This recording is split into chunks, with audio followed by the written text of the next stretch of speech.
Hi, my name is Matthew Marrero with Allocate Realty Group, and today I want to talk about real estate investing. Something that kind of grinds my gears, how they say, is that, a lot of people, they ask me, is it the right time to buy a house? And the reason I don't really like that question is that assumes that we can time the market.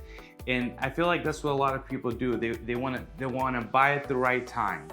And the reality of it, if you're trying to time the market, and you've heard investors like Warren Buffett talk about this, that's essentially gambling, because no one knows what's going to happen tomorrow. No one knows the future.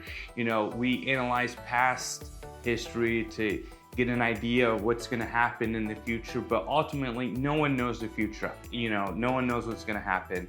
I'll give an extreme example. For example, if you were bought in Chernobyl, how were you going to know that there was going to be the nuclear catastrophe and essentially made everything there worthless?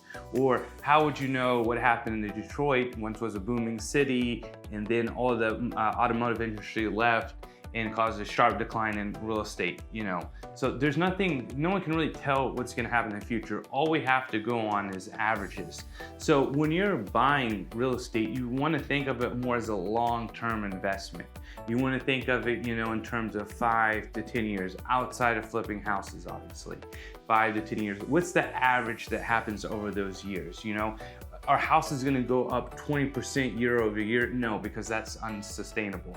So when we look at 30-year averages, let's say real estate on average goes up 5-6%.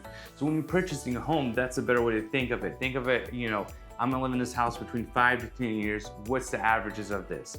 Don't think, oh, right now is the right time because I read in an article this, that, or the other is gonna happen and houses are gonna double over the next year. Because if you're going at it at that angle, essentially what you're doing is gambling. You're not really investing.